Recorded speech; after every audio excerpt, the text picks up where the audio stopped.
कुछ कर्मचारी और पेंशनर्स 8वें पे कमीशन के फायदे से वंचित रहेंगे। अगर पूर्व सैनिक भी हैं तब भी उनको इसका फायदा नहीं मिलेगा। 1,42,070 रुपए, 48,248 रुपए, 51,087 रुपए, ये पैसे मेरे खाते में पोस्ट डिस्चार्ज क्लेम के पैसे क्रेडिट हुए हैं। दोस्तों, क्या आपके खाते में आफ्टर रिटायरमेंट कोई पैसा इस तरीके से आया है? तो मैंने भी पीछा नहीं छोड़ा, मैंने भी दायर कर दिया अपील, क्योंकि इतने सारे पेंशनर्स का वेलफेयर का ये मुद्दा है। दोस्तों, उन सोल्जर्स को, उन जवानों को मिल सकता है 20 लाख रुपए तक, 34 लाख रुपए तक और 60 लाख रुपए तक का मुआवजा। नमस्कार, वंदे मातरम। दोस्तों, स्वागत है आप सबका सैनिक पाठशाला में। आज के वीडियो में 3 महत्वपूर्ण जानकारियां हैं। दोस्तों, आप बोर्ड पर देखिए, पोस्ट डिस्चार्ज क्लेम के बारे में एक बेहद अहम जानकारी लेके आया हूं, जो आरटीआई से खुलासा हुआ है। जी हां, मैंने आरटीआई डाला था दोस्तों, जिसपे मुझे आरटीआई का जवाब नहीं मिला संतोषजनक, तो मैंने अपील फाइल कर दिया। अब अपील का जवाब मिला है, मुझे जवाब दिया गया है दोस्तों कि मेरे खाते में पीएओआर की तरफ से आफ्टर रिटायरमेंट कुछ पैसे क्रेडिट हुए हैं। जी हां, और अमाउंट क्या क्या है? 1,42,070 रुपए, 48,248 रुपए, 51,087 रुपए, ये पैसे मेरे खाते में पोस्ट डिस्चार्ज क्लेम के पैसे क्रेडिट हुए हैं। दोस्तों, क्या आपके खाते में आफ्टर रिटायरमेंट कोई पैसा इस तरीके से आया है? आपने कैसे कार्रवाई करना है वो आगे आज बताऊंगा मैं आपको। बकायदा आरटीआई में मुझे जो जवाब मिला है वो भी समझाऊंगा दोस्तों। इसके साथ ही साथ लगभग हर एक राज्य में सैनिकों के लिए, उनके आश्रितों के लिए या शहीद परिवारों के लिए बहुत सारे स्कीम्स होते हैं। डिसेबल्ड सैनिकों के लिए भी स्कीम्स होते हैं। तो ऐसे ही स्कीम के बारे में आज जानकारी दूंगा, जिसमें सैनिकों और उनके घर वालों को दोस्तों देखिए 20 लाख, 34 लाख, 60 लाख से लेके 1 करोड़ रुपए तक का मुआवजा का प्रावधान है। कौन से राज्य का है ये भी आगे बताऊंगा, समझाऊंगा। और केवल सैनिकों को नहीं, अगर कंडीशन वैसे ही हुए तो उनके घर वालों को, जैसे कि पत्नी को, माता पिता को और भाई बहन को भी ये मुआवजा राशि लागू है। दोस्तों, जी हां, बेहद अहम जानकारी है, इसको भी आगे आपको समझाऊंगा। और कुछ कर्मचारी और पेंशनर्स को पे कमीशन नहीं मिलेगा, 8वां पे कमीशन। आप चाहे पूर्व सैनिक ही क्यों ना हो, आप अगर रीएम्प्लॉयड हुए हैं उन संस्थाओं में, तो आपको भी 8वां पे कमीशन का फायदा नहीं मिलेगा। इसके बारे में भी आगे जानकारी दूंगा दोस्तों। तो इन्हीं 3 विषयों को लेके आगे बढ़ेंगे। आगे बढ़ने से पहले हमेशा की तरह मेरा आप सबसे आग्रह है, ये सामने के आंकड़े देखिए दोस्तों। अभी भी बहुत सारे ऐसे व्यूअर्स हैं जो वीडियो तो देखते हैं चैनल के, लेकिन अभी तक चैनल को सब्सक्राइब नहीं किया हुआ है। अभी भी लगभग 31% के आसपास ये आंकड़ा है। तो आप सबसे मेरा आग्रह है, अभी तक अगर आपने चैनल को सब्सक्राइब नहीं किया है तो वीडियो को पॉज कीजिए, पहले चैनल को सब्सक्राइब कीजिए, फिर आगे वीडियो को देखना कंटिन्यू रखें दोस्तों। क्योंकि अगर आप चैनल को सब्सक्राइब नहीं करेंगे तो नुकसान आपका यह होगा कि कभी भी किसी भी समय आपसे महत्वपूर्ण जानकारी का नोटिफिकेशन छूट जाएगा, उस वीडियो को आप देख नहीं पाएंगे। इसी वजह से सबसे पहले चैनल को सब्सक्राइब करें, फटाफट से सब्सक्राइब करना फ्री ऑफ कॉस्ट है। उसके बाद आगे वीडियोस देखना कंटिन्यू रखें। चलिए अब आगे बढ़ते हैं आज की जानकारियों को। और सबसे पहले दोस्तों, पोस्ट डिस्चार्ज क्लेम पर आरटीआई से बड़ा खुलासा। मेरे खाते में आए 1,42,070 रुपए, 48,248 रुपए और 51,087 रुपए। आपको क्या मिला? जी हां, मैं डिस्चार्ज हुआ हूं जून 2022 में रेजिमेंट ऑफ आर्टिलरी से, और मेरे खाते में आफ्टर रिटायरमेंट ये पैसे आए हैं दोस्तों। ये आरटीआई का आगे मैं रिप्लाई दिखाऊंगा, उसको दिखा के आपको समझाऊंगा। मैंने सबसे पहले तो आरटीआई ये डाला था कि सभी को लेकर डाला था, जितने भी रेजिमेंट ऑफ आरटी में जितने भी पोस्ट डिस्चार्ज क्लेम पेंडिंग है उनका मुझे ब्यौरा दिया जाए। किनका कितना पेंडिंग है, कितना पैसा बचा हुआ है जो पीएओआर में फंसा पड़ा है, बैंक अकाउंट का डिटेल्स ना होने की वजह से भुगतान नहीं किया गया है, ये जानकारी मांग करके मैंने सभी रेजिमेंट ऑफ आरटी के जितने भी पेंशनर्स हैं सभी के लिए ये जवाब मांगकर मैंने आरटीआई लगाया था। तो आरटीआई का जवाब मुझे जो मिला वो गोलमोल जवाब था। उस जवाब के ऊपर फिर मैंने अपील दायर किया। अब आरटीआई का जो जवाब मुझे मिला ये सामने आप देखिए दोस्तों, जिसमें पीओआर ने एक तो 31 जुलाई का लेटर है, आप देखिए, उसके बाद एक 28 जुलाई 2025 का लेटर है। अब इस लेटर में मुझे गोलमोल तरीके से जवाब दिया गया है कि आपने जो जानकारी मांगी है आरटीआई के तहत वो जानकारी हमारे पास नहीं है, हम क्रिएट करके बना करके आपको जानकारी नहीं दे सकते, इस तरीके का जवाब दिया गया। और साथ ही साथ मुझे बोला गया कि अगर आप संतुष्ट नहीं है इस जवाब से तो आप अपील दायर कर सकते हैं। इसी तरीके का जवाब मुझे दिया गया पहले, तो मैंने भी पीछा नहीं छोड़ा, मैंने भी दायर कर दिया अपील, क्योंकि इतने सारे पेंशनर्स का वेलफेयर का यह मुद्दा है दोस्तों, और मैं चाहता हूं कि आपका जो भी पोस्ट डिस्चार्ज क्लेम का पैसा फंसा पड़ा है उसकी जानकारी निकले।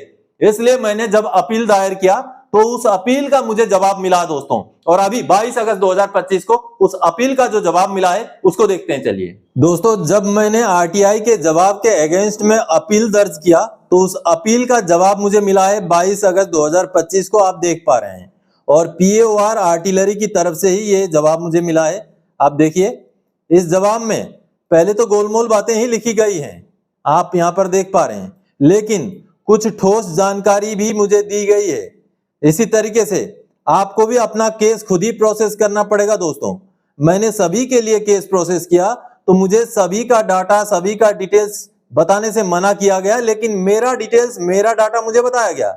इसी तरीके से आपका भी कोई पोस्ट डिस्चार्ज क्लेम फंसा हुआ है, आपको पैसा नहीं मिला हुआ है, तो आप आरटीआई डाल सकते हैं। आरटीआई से काम ना बने तो उसी आरटीआई का अपील डाल सकते हैं। अब मैंने जब अपील डाला, हालांकि मैंने सबके लिए जो है दस्तावेज इंफॉर्मेशन मांगा था, लेकिन सबका इंफॉर्मेशन नहीं दिया, लेकिन मेरा इंफॉर्मेशन मुझे दिया गया, और ये वाला इंफॉर्मेशन आप देखिए, nothing is pending regarding your पे एंड अलाउंसेस, यानी कि मेरा कुछ भी बकाया बचा नहीं हुआ है, ये तो मुझे भी पता है। अब देखिए, मेरा रिटायरमेंट आने के बाद मुझे क्या क्या पेमेंट कर दिया गया उसका ब्यौरा यहां पर दिया गया है। All your post discharge claims have been settled and amount of, एक नंबर में 1,42,070 इन दिसंबर 2022, 2 नंबर में 48,248 और ये सितंबर 2023 में, और 3 नंबर में 51,087 रुपए ये फरवरी 2024 में have been credited to your bank account in respective months. दोस्तों, ये पैसा किस चीज का है वो तक मुझे पता है। ये मेरा जो पहला 1,42,070 रुपए है, ये मेरा 2022 का, दोस्तों 2022 का मुझे बोनस भी मिला है, दीपावली बोनस। जी हाँ, मैं जून 2022 में रिटायर हुआ हूं, तो अक्टूबर 2022 में मुझे दीपावली बोनस लागू था, क्योंकि उस फाइनेंशियल ईयर में मैंने 6 महीने से ज्यादा का नौकरी करके रिटायर हुआ था। इसलिए अक्टूबर 2022 का जो भी दीपावली का बोनस होता है, उसके अलावा मेरा एक लगेज क्लेम भी था। उस लगेज क्लेम को और मेरा दीपावली बोनस को मिला करके 1,42,070 रुपए बना था, जो मेरे खाते में दिसंबर 2022 में आ गया। अगला 48,248 रुपए सितंबर 2023 में आया। दोस्तों, रिस्क एंड हार्डशिप अलाउंस आप सबको पता होगा, बीच में रिवाइज हुआ था, उसी का मैंने ग्रीवेंस भी डाला था कि मुझे रिस्क एंड हार्डशिप अलाउंस का रिवाइज रेट से भुगतान नहीं हुआ है, तो अब उसका भी भुगतान मुझे सितंबर 2023 में कर दिया गया। लगभग मैं 7-8 महीना फील्ड एरिया में, एल्टीट्यूड एरिया में रहा था, उसी का रिवीजन का पैसा ये 48,248 रुपए मुझे मिला। और तीसरा जो 51,087 रुपए मुझे फरवरी 2024 में मिला, वो मेरा सर्विस के दौरान जो चिल्ड्रन एजुकेशन अलाउंस का पैसा, लास्ट जो एजुकेशन ईयर का मुझे मिलना था 2 बच्चों का, वो वाला पैसा में कुछ थोड़ा बहुत कटौती करके ये पैसा मुझे दिया गया। ये मुझे मुंह जवानी याद है, ये मुझे पता है कि ये पैसा मुझे मिला है, लेकिन फिर भी मुझे पीओआर ने जवाब दिया कि आपका कोई भी पेंडिंग नहीं है। मैंने तो जानकारी मांगी थी सबके लिए, लेकिन सबके लिए जानकारी नहीं दिया गया, मेरा पर्टिकुलर जवाब मुझे दिया गया। इसी तरीके से आपका अगर पोस्ट डिस्चार्ज क्लेम कुछ छूटा हुआ है, आपको लगता है कि छूटा हुआ है, तो आप अपने अपने पीओआर को लगाइए आरटीआई, उनसे जानकारी मांगिए कि मेरा क्या पोस्ट डिस्चार्ज क्लेम है, क्या छूटा हुआ है, क्या मुझे दिया गया, क्या दिया जाना बाकी है। इस तरीके से आप आरटीआई डालेंगे, आरटीआई से संतुष्ट जवाब ना आए तो अपील डालेंगे, तो आपको भी जवाब देना पड़ेगा। अपील में भी, अपील का जो जवाब आया उसमें भी मुझे सभी का जानकारी देने से मना कर दिया गया। पूरा रेजिमेंट पार्टी का जो जानकारी है वो नहीं दिया गया, मेरा केवल इंडिविजुअली जानकारी दिया गया, जो कि मुझे ये जो पैसे मिले हैं उसकी जानकारी दी गई, जिसके बारे में मुझे ऑलरेडी पता है, क्योंकि मेरा खुद का पोस्ट डिस्चार्ज क्लेम नहीं फंसा हुआ है। मैं तो आपके लिए कोशिश कर रहा था कि आपके ऊपर भी जो जानकारी है वो निकल के आ जाए। तो दोस्तों, इंडिविजुअली अगर आप मांगेंगे तो आपका जानकारी आपको देना पड़ेगा, लेकिन बाकियों का सबके लिए मैं मांगूंगा तो मुझे मना कर दिया गया। तो आपको खुद के लिए जानकारी मांगनी पड़ेगी। आपको भी लगता है कि पोस्ट डिस्चार्ज क्लेम का पैसा आपका फंसा पड़ा है। पोस्ट डिस्चार्ज क्लेम का पैसा वो होता है दोस्तों, जो सर्विस के दौरान का कुछ भी छूटा हो, चिल्ड्रन एजुकेशन अलाउंस का छूटा हो, आपका फील्ड अलाउंस का, हायल्टी का, कोई भी पैसा आपका सर्विस के दौरान का छूटा हो जो अभी तक नहीं मिला है पेंशन आने के बाद भी, उसी पैसे को पोस्ट डिस्चार्ज क्लेम कहते हैं। अगर आपको भी लगता है ऐसा कोई भी पैसा आपका छूटा हुआ है तो आपको डालना चाहिए आरटीआई। आरटीआई से अगर आप सहमत ना हो, उस जवाब से आप संतुष्ट ना हो, तो आपको भी मेरी तरीके से अपील डालना चाहिए। आपको कम से कम आपका खुद का तो जवाब मिल जाएगा। इसलिए इंडिविजुअली सभी पेंशनर्स को जागरूक होना पड़ेगा। आपका पोस्ट डिस्चार्ज क्लेम का पैसा लेना है तो इसी तरीके से कार्रवाई करना पड़ेगा, ताकि आपका अगर पैसा फंसा पड़ा हुआ पीओआर में अकाउंट डिटेल्स ना होने की वजह से या किसी और भी वजह से, तो वो पैसा आपको मिल सके। दोस्तों जागिए, सामने आइए, आरटीआई डालिए और आपको जरूर मिलेगा। आरटीआई कैसे डालना है या इसके ऊपर फर्दर ज्यादा जानकारी चाहिए तो आप चैनल को ज्वाइन कीजिए। आपको मेरा व्हाट्सएप नंबर मिलेगा, आप व्हाट्सएप में मैसेज कीजिए, मैं सही आपको और डिटेल्स में गाइड कर दूंगा, उसी हिसाब से आप आगे बढ़ सकते हैं। चलिए अगली जानकारी को और आगे बढ़ते हैं। वाह, सरकार का जबरदस्त स्कीम लागू, बढ़ा दिया है सैनिकों को दिया जाने वाला भत्ता। डिसेबल्ड केस में 20 लाख, 34 लाख और 60 लाख और डेथ केस में 1 करोड़। पत्नी, माता पिता और भाई बहन को भी मिलेगा हिस्सा। जी हां दोस्तों कई सारे राज्य सरकारों के ऐसे स्कीम हैं। मेरे पास जब समय समय पर जानकारियां मिलती है तो जिस भी राज्य के बारे में जानकारी मिलती है मैं जानकारी देता हूं। तो आज भी जो जानकारी मैं आपको देने वाला हूं दोस्तों, जिसमें अगर कोई वार डिसेबल्ड सोल्जर है या ऑपरेशन के दौरान कोई डिसेबल हुआ है तो उन सोल्जर्स को, उन जवानों को मिल सकता है 20 लाख रुपए तक, 34 लाख रुपए तक और 60 लाख रुपए तक का मुआवजा। वो डिसेबिलिटी के परसेंटेज पे डिपेंड करता है। और अगर मृत्यु हुई है, शहादत हुई है तो 1 करोड़ रुपए का मुआवजा है दोस्तों। और इस 1 करोड़ का भी डिस्ट्रीब्यूशन है, केवल पत्नी को या माता पिता को ऐसे नहीं है, कंडीशंस हैं, अलग अलग कंडीशंस में अलग अलग फैमिली मेंबर को ये पैसे जो है बांटे जा सकते हैं या बंटवारा करके दिया जाता है सरकार की तरफ से, राज्य सरकार की तरफ से। चलिए जो लेटर सामने आया है उसको देखते हैं। सबसे पहले तो ये लेटर देखिए, ये मराठी में है दोस्तों, मराठी में, ये महाराष्ट्र सरकार का स्कीम है तो ये लेटर मराठी में है। अब हूबहू इसी लेटर को मैं आगे हिंदी में आपको बढ़िया से समझा देता हूं, इसके जो भी प्रोविजन है वो बता देता हूं। उसको हिंदी वाला पोर्शन को देखते हैं अभी। दोस्तों ये महाराष्ट्र सरकार का एक आदेश है।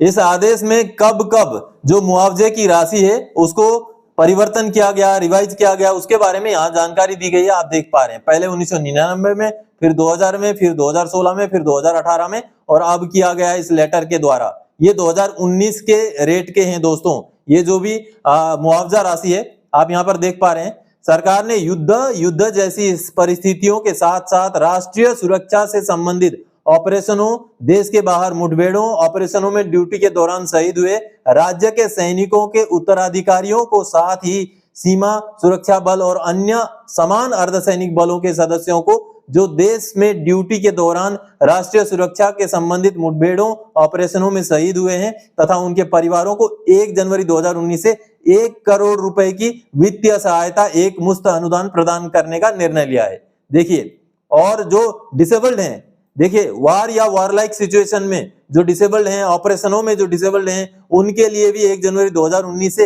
ये रेट है। आप देखिए यहाँ पर दिव्यांग जवान को दी जाएगी पूर्ण वित्तीय सहायता। और वो सहायता क्या है, आपका डिसेबिलिटी अगर 1% से 25% के अंदर है तो राज्य सरकार की तरफ से महाराष्ट्र में 20 लाख रुपए मिलेंगे। और अगर आपका डिसेबिलिटी 26 से 50% है तो 34 लाख रुपए। और अगर आपका डिसेबिलिटी 51% से 100% है तो आपको 60 लाख रुपए का मुआवजा राज्य सरकार द्वारा दिया जाएगा।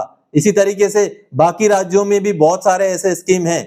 ये डिसेबल्ड सोल्जर के लिए था। अब जो शहीद होते हैं, जिनको 1 करोड़ रुपए की धनराशि जिनके घर वालों को मिलेगी, वो किस तरीके से मिलेगी? देखिए, यदि शहीद सैनिक विवाहित है और उसके माता पिता दोनों जीवित हैं तो वीर पत्नी, उनकी पत्नी को मिलेगा 60 लाख और वीर माता और वीर पिता, माता पिता में 20-20 लाख रुपए, कुल मिला के 1 करोड़ ऐसे दिया जाएगा। और यदि शहीद सैनिक विवाहित है और केवल उसके माता या पिता ही जीवित हैं तो वीर पत्नी को 60 लाख और बचा हुआ जो 40 लाख है जो माता या पिता जीवित हैं उनको मिलेगा। अगर विवाहित है और माता पिता जीवित नहीं है, ये देखिए, अगर विवाहित है और माता पिता जीवित नहीं है तो पूरा 1 करोड़ रुपए उनकी पत्नी को मिलेंगे।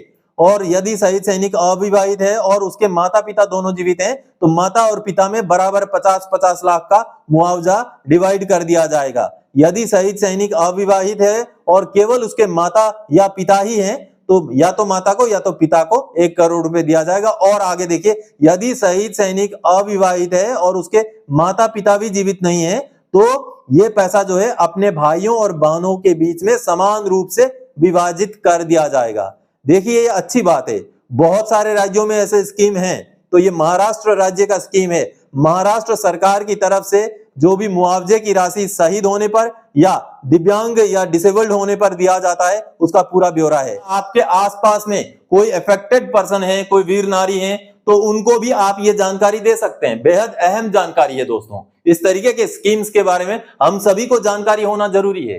चलिए अब आगे बढ़ते हैं दोस्तों। 8CPC का फायदे से वंचित रहेंगे ये कर्मचारी और पेंशनर्स, देखें कौन कौन से हैं। जी हां दोस्तों, कुछ कर्मचारी और पेंशनर्स 8वें पे कमीशन के फायदे से वंचित रहेंगे। अगर पूर्व सैनिक भी हैं तब भी उनको इसका फायदा नहीं मिलेगा। कौन से हैं ये कर्मचारी? आखिर अगर 8वां पे कमीशन या पे कमीशन का फायदा उनको नहीं मिलेगा तो उनका पेमेंट या पेंशन कैसे बढ़ेगा? चलिए एक रिपोर्ट देखते हैं दोस्तों। एबीपी न्यूज की ये आप रिपोर्ट देखिए, ये 8वें पे कमीशन से जुड़ी रिपोर्ट है और किनको 8वां पे कमीशन नहीं मिल पाएगा उसके बारे में यहाँ जानकारी दी गई है। आप यहाँ पर देख पा रहे हैं। क्या बैंक कर्मचारियों को मिलेगा 8वें वेतन आयोग का लाभ? देखिए 8वां वेतन आयोग केवल केंद्र सरकार के कर्मचारियों पर लागू होगा।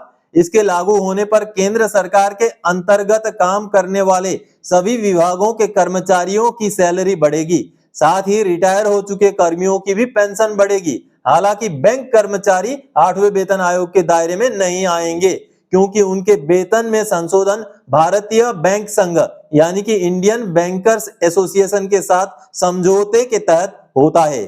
चाहे बैंक में पूर्व सैनिक ही क्यों न नियोजित हो, उनका भी 8वां पे कमीशन में कोई भी फायदा उनको नहीं मिलेगा और केवल उनको जो है उनका जो भारतीय बैंक एसोसिएशन का जो समझौता होता है उसके बेस पर ही बढ़ोतरी उनको लागू होती है।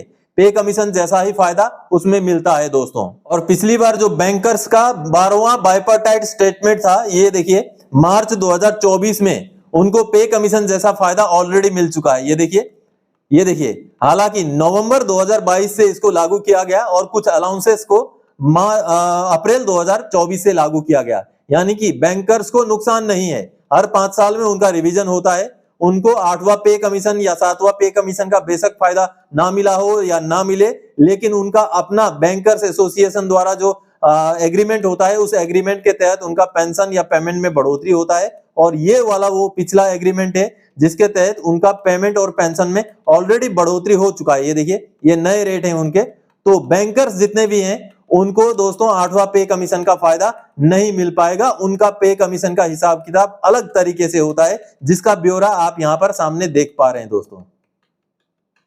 बैंकर्स जो होते हैं उनके लिए अलग से प्रावधान होते हैं, वो पे कमीशन के दायरे में नहीं आते। इवन उनका डीएडीआर जो बढ़ोतरी होता है वो भी हमारे साथ नहीं होता है। केंद्र सरकार के जो कर्मचारी हैं उनका डीएडीआर के साथ उनका ताल्लुक नहीं है, उनका अलग से बढ़ता है डीएडीआर भी, और पे कमीशन का भी सिस्टम उनका अलग ही तरीके से चलता है दोस्तों। तो दोस्तों आज के इस वीडियो में इन्हीं जानकारियों के साथ आया था। आगे और कोई जानकारी दायक आपसे सरोकार रखने वाला विषय लेके मैं फिर से हाजिर हो जाऊंगा। तब तक के लिए जय हिंद दोस्तों।